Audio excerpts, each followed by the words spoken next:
without a warning. You broke my heart, taking it, baby, torn it apart. You left me standing in the dark, crying.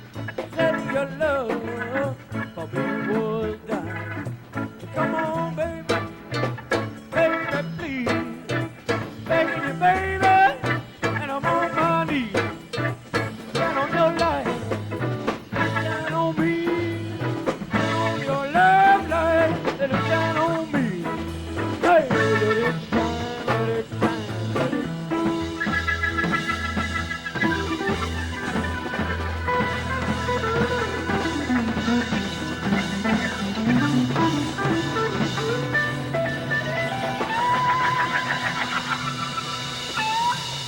Well, I get a little lonely in the middle of the night, and I need you, baby, to make things alright. So come on, baby, baby, please, begging you, baby, and I'm on my knees. Turn on your light, let it shine on me. Turn on your love light, let it shine on me. Hey, let it shine, let it shine, let it.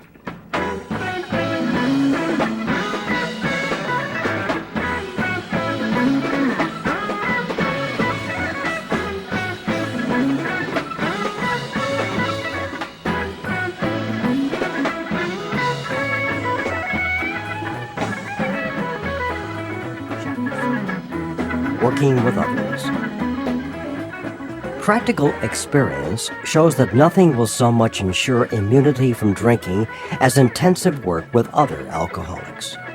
It works when other activities fail. This is our 12th suggestion. Carry this message to other alcoholics. You can help when no one else can. You can secure their confidence when others fail. Remember, they are very ill. Life will take on new meaning. To watch people recover, to see them help others, to watch loneliness vanish, to see a fellowship grow up about you, to have a host of friends, this is an experience you must not miss. We know you will not want to miss it. Frequent contact with newcomers and with each other is the bright spot of our lives. Perhaps you are not acquainted with any drinkers who want to recover. You can easily find some by asking a few doctors, ministers, priests, or hospitals. They will be only too glad to assist you. Don't start out as an evangelist or reformer. Unfortunately, a lot of prejudice exists. You will be handicapped if you arouse it.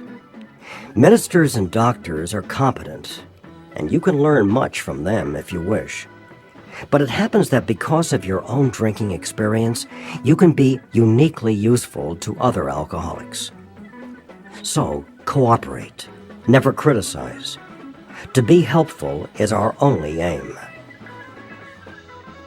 When you discover a prospect for Alcoholics Anonymous, find out all you can about him. If he does not want to stop drinking, don't waste time trying to persuade him. You may spoil a later opportunity. This advice is given for his family also. They should be patient, realizing they are dealing with a sick person. If there is any indication that he wants to stop, have a good talk with the person most interested in him, usually his wife. Get an idea of his behavior, his problems, his background, the seriousness of his condition, and his religious leanings. You need this information to put yourself in his place, to see how you would like him to approach you if the tables were turned. Sometimes it is wise to wait till he goes on a binge. The family may object to this, but unless he is in a dangerous physical condition, it is better to risk it. Don't deal with him when he is very drunk, unless he is ugly and the family needs your help. Wait for the end of the spree, or at least for a lucid interval. Then let his family or a friend ask him if he wants to quit for good, and if he would go to any extreme to do so. If he says yes, then his attention should be drawn to you as a person who has recovered. You should be described to him as one of a fellowship who, as part of their own recovery, try to help others and who will be glad to talk to him if he cares to see you. If he does not want to see you, never force yourself upon him. Neither should the family hysterically plead with him to do anything, nor should they tell him much about you. They should wait for the end of his next drinking bout. You might place this book where he can see it in the interval. Here, no specific rule can be given. The family must decide these things, but urge them not to be over-anxious, for that might spoil matters. Usually, the family should not try to tell your story. When possible, avoid meeting a man through his family. Approach through a doctor or an institution is a better bet. If your man needs hospitalization, he should have it, but not forcibly unless he is violent. Let the doctor, if he will, tell him he has something in the way of a solution. When your man is better, the doctor might suggest a visit from you. Though you have talked with the family, leave them out of the first discussion. Under these conditions, your prospect will see he is under no pressure. He will feel he can deal with you without being nagged by his family. Call on him while he is still jittery. He may be more receptive when depressed. See your man alone, if possible. At first, engage in general conversation. After a while, turn the talk to some phase of drinking. Tell him enough about your drinking habits, symptoms, and experiences to encourage him to speak of himself. If he wishes to talk, let him do so. You will thus get a better idea of how you ought to proceed. If he is not communicative, give him a sketch of your drinking career up to the time you quit. But say nothing, for the moment, of how that was accomplished. If he is in a serious mood, dwell on the troubles liquor has caused you, being careful not to moralize or lecture. If his mood is light, tell him humorous stories of your escapades. Get him to tell some of his. When he sees you know all about the drinking game, commence to describe yourself as an alcoholic. Tell him how baffled you were, how you finally learned that you were sick. Give him an account of the struggles you made to stop. Show him the mental twist which leads to the first drink of a spree. We suggest you do this as we have done it in the chapter on alcoholism. If he is alcoholic, he will understand you at once. He will match your mental inconsistencies with some of his own. If you are satisfied that he is a real alcoholic, begin to dwell on the hopeless feature of the malady. Show him, from your own experience, how the queer mental condition surrounding that first drink prevents normal functioning of the willpower. Don't, at this stage, refer to this book unless he has seen it and wishes to discuss it. And be careful not to brand him as an alcoholic. Let him draw his own conclusion. If he sticks to the idea that he can still control his drinking, tell him that possibly he can, if he is not too alcoholic. But insist that if he is severely afflicted, there may be little chance he can recover by himself. Continue to speak of alcoholism as an illness, a fatal malady. Talk about the conditions of body and mind which accompany it. Keep his attention focused mainly on your personal experience.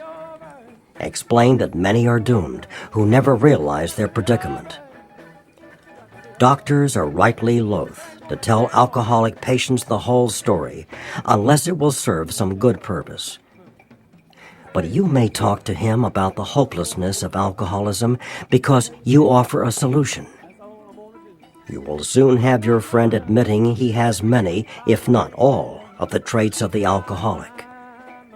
If his own doctor is willing to tell him that he is alcoholic, so much the better. Even though your protege may not have entirely admitted his condition, He has become very curious to know how you got well. Let him ask you that question if he will. Tell him exactly what happened to you. Stress the spiritual feature freely. If the man be agnostic or atheist, make it emphatic that he does not have to agree with your conception of God. He can choose any conception he likes, provided it makes sense to him. The main thing is that he be willing to believe in a power greater than himself, and that he live by spiritual principles. When dealing with such a person, you had better use everyday language to describe spiritual principles.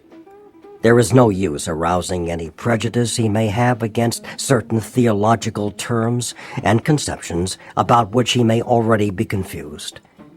Don't raise such issues, no matter what your own convictions are. Your prospect may belong to a religious denomination. His religious education and training may be far superior to yours.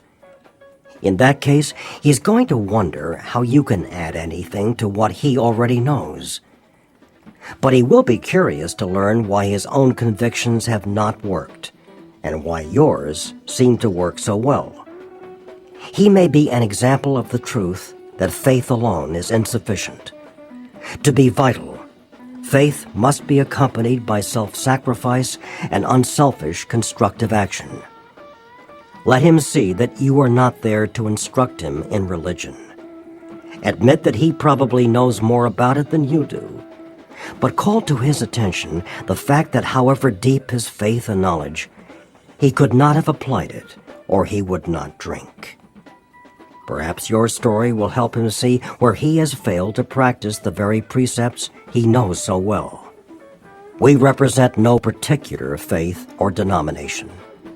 We are dealing only with general principles common to most denominations. Outline the program of action, explaining how you made a self-appraisal, how you straightened out your past, and why you are now endeavoring to be helpful to him. It is important for him to realize that your attempt to pass this on to him plays a vital part in your own recovery. Actually, he may be helping you more than you are helping him. Make it plain he is under no obligation to you, that you hope only that he will try to help other alcoholics when he escapes his own difficulties. Suggest how important it is that he place the welfare of other people ahead of his own. Make it clear that he is not under pressure, that he needn't see you again if he doesn't want to.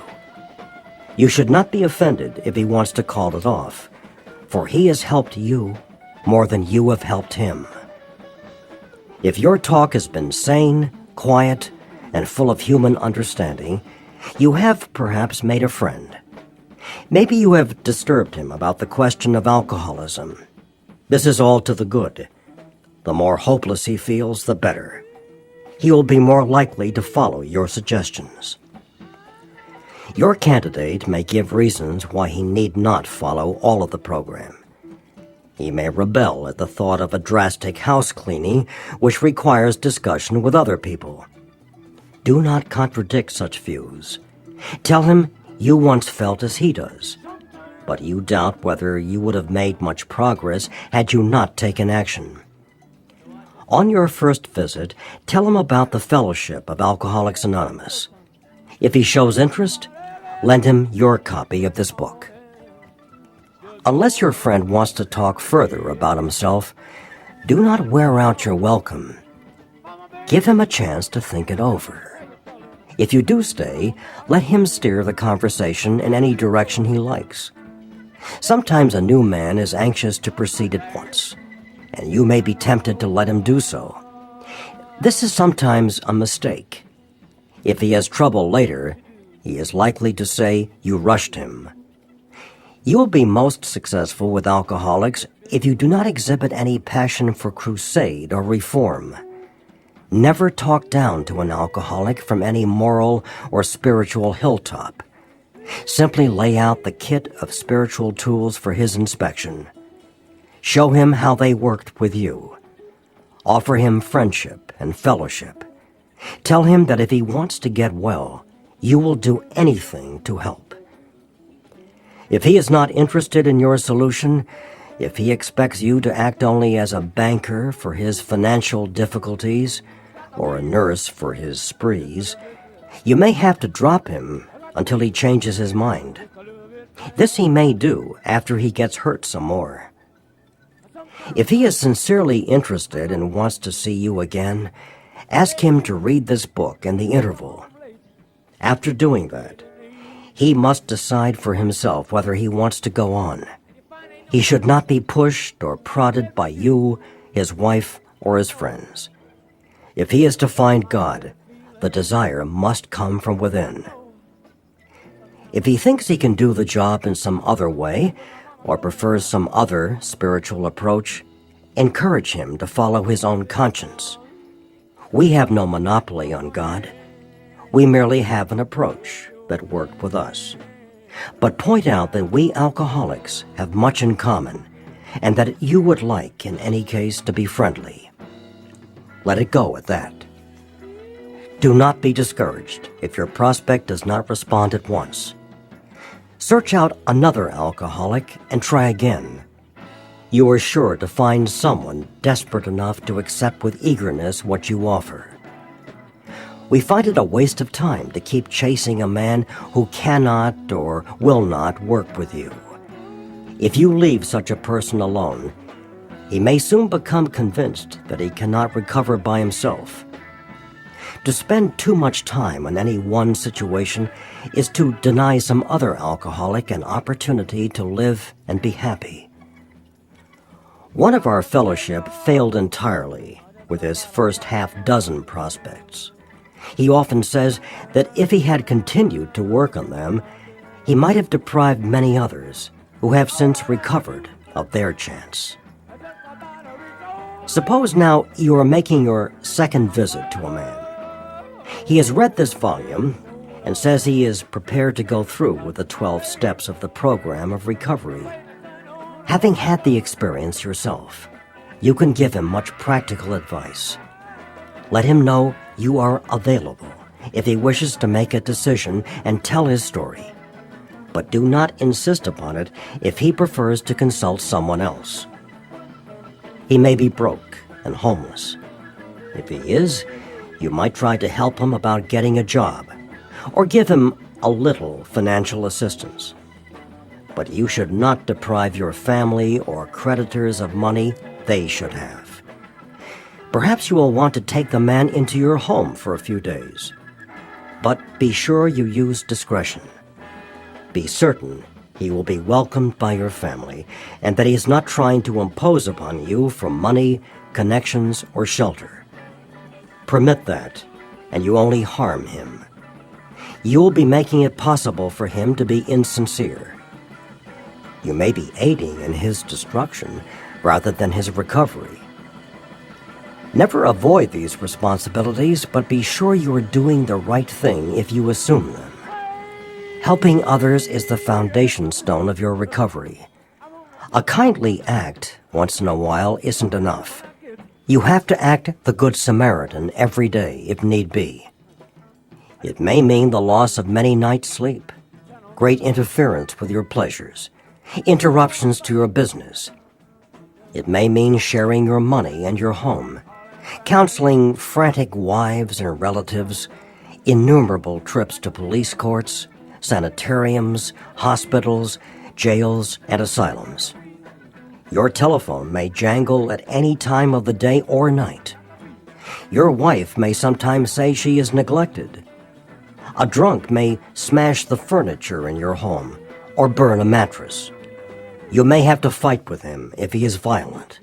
Sometimes you will have to call a doctor and administer sedatives under his direction. Another time you may have to send for the police or an ambulance. Occasionally, you will have to meet such conditions. We seldom allow an alcoholic to live in our homes for long at a time. It is not good for him, and it sometimes creates serious complications in the family. Though an alcoholic does not respond, there is no reason why you should neglect his family. you should continue to be friendly to them. The family should be offered your way of life. Should they accept and practice spiritual principles, there is a much better chance that the head of the family will recover.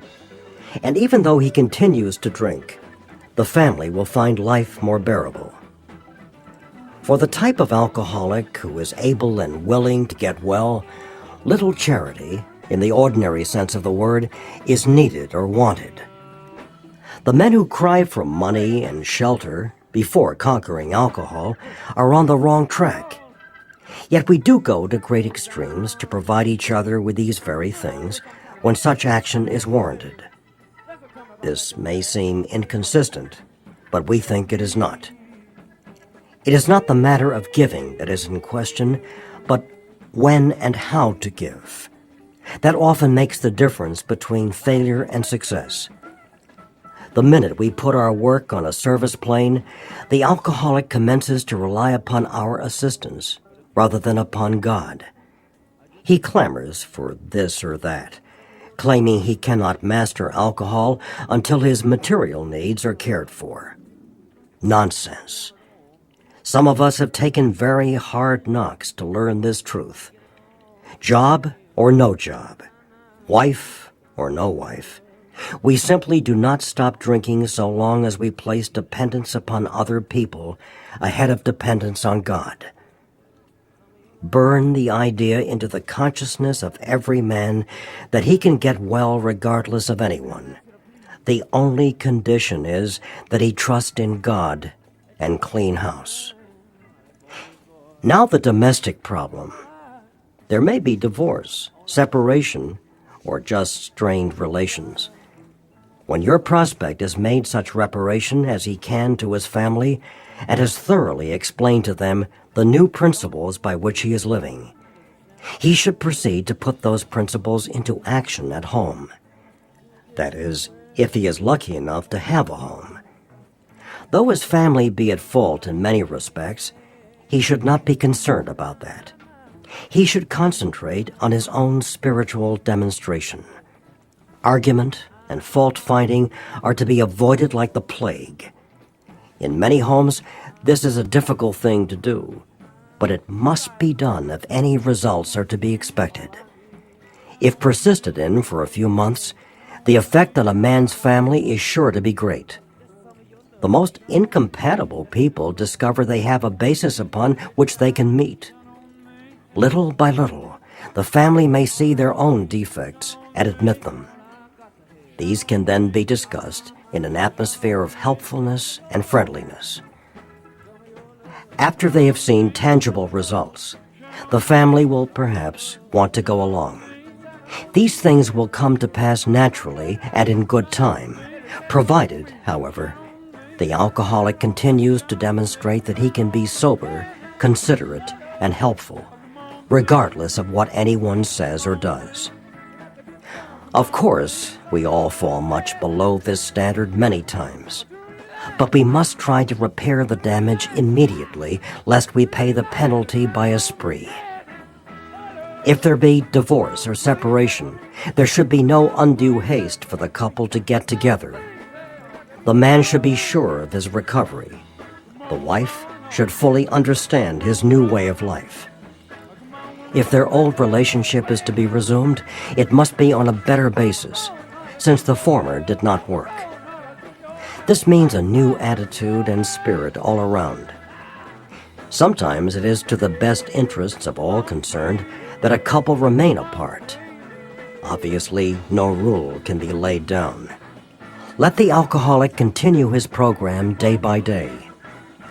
When the time for living together has come, it will be apparent to both parties. Let no alcoholic say he cannot recover unless he has his family back. This just isn't so. In some cases, the wife will never come back for one reason or another. Remind the prospect that his recovery is not dependent upon people. It is dependent upon his relationship with God. We have seen men get well whose families have not returned at all. We have seen others slip when the family came back too soon. Both you and the new man must walk day by day in the path of spiritual progress. If you persist, remarkable things will happen. When we look back, we realize that the things which came to us when we put ourselves in God's hands were better than anything we could have planned. Follow the dictates of a higher power, and you will presently live in a new and wonderful world, no matter what your present circumstances. When working with a man and his family, you should take care not to participate in their quarrels. You may spoil your chance of being helpful if you do. But urge upon a man's family that he has been a very sick person and should be treated accordingly. You should warn against arousing resentment or jealousy. You should point out that his defects of character are not going to disappear overnight. Show them that he has entered upon a period of growth. Ask them to remember, when they are impatient, the blessed fact of his sobriety. If you have been successful in solving your own domestic problems, tell the newcomer's family how that was accomplished.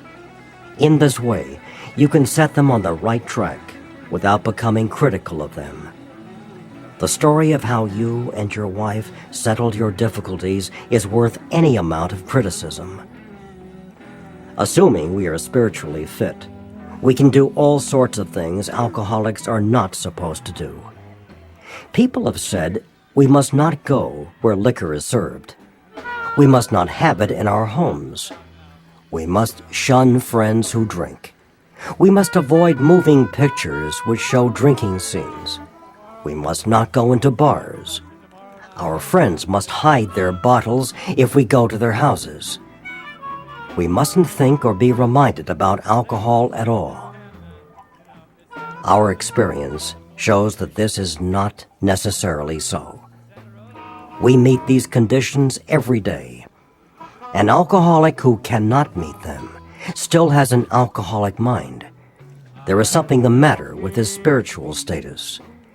His only chance for sobriety would be someplace like the Greenland ice cap. And even there, an Eskimo might turn up with a bottle of scotch and ruin everything.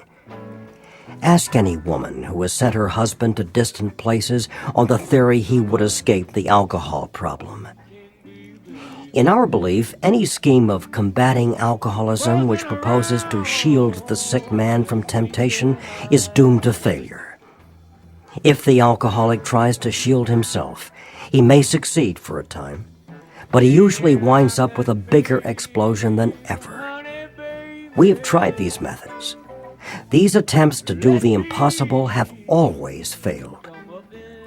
So our rule is not to avoid a place where there is drinking if we have a legitimate reason for being there. That includes bars, nightclubs, dances, receptions, weddings, even plain ordinary whoopee parties. To a person who has had experience with an alcoholic, this may seem like tempting providence, but it isn't. You will note that we have made an important qualification. Therefore, ask yourself on each occasion, have I any good social, business, or personal reason for going to this place? Or am I expecting to steal a little vicarious pleasure from the atmosphere of such places? If you answer these questions satisfactorily, you need have no apprehension. Go or stay away, whichever seems best, but be sure you are on solid spiritual ground before you start, and that your motive in going is thoroughly good. Do not think of what you will get out of the occasion. Think of what you can bring to it.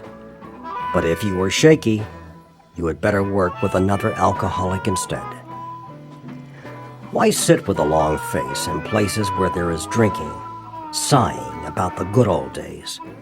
If it is a happy occasion, try to increase the pleasure of those there. If a business occasion, go and attend to your business enthusiastically. If you're with a person who wants to eat in a bar, by all means go along. Let your friends know that they are not to change their habits on your account. At a proper time and place, explain to all your friends why alcohol disagrees with you. If you do this thoroughly, few people will ask you to drink. While you are drinking, you are withdrawing from life little by little. Now you are getting back into the social life of this world. Don't start to withdraw again just because your friends drink liquor. Your job now is to be at the place where you may be of maximum helpfulness to others. So never hesitate to go anywhere if you can be helpful. You should not hesitate to visit the most sordid spot on earth on such an errand. Keep on the firing line of life with these motives, and God will keep you unharmed. Many of us keep liquor in our homes. We often need it to carry green recruits through a severe hangover. Some of us still serve it to our friends, provided they are not alcoholic. But some of us think we should not serve liquor to anyone. We never argued this question. We feel that each family, in the light of their own circumstances, ought to decide for themselves. We are careful never to show intolerance or hatred of drinking as an institution. Experience shows that such an attitude is not helpful to anyone. Every new alcoholic looks for this spirit among us and is immensely relieved when he finds we are not witch burners. A spirit of intolerance might repel alcoholics whose lives could have been saved had it not been for such stupidity. We would not even do the cause of temperate drinking any good, for not one drinker in 1,000 likes to be told anything about alcohol by one who hates it. Someday, we hope that Alcoholics Anonymous will help the public to a better realization of the gravity of the alcoholic problem. But we shall be of little use if our attitude is one of bitterness or hostility. Drinkers will not stand for it. After all, our problems were of our own making. Bottles were only a symbol.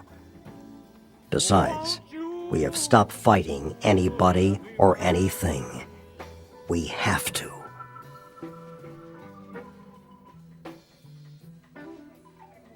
Together we can make some honey, like the world has never seen. No, it ain't. Want to ask you something now? Pull your car up in my driveway. Cut your bright lights low.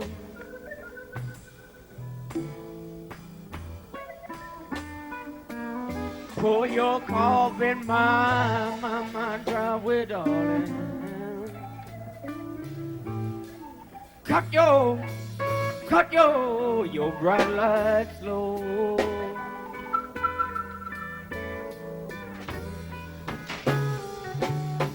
I'm gonna wind up your transmission till your motor won't run no more.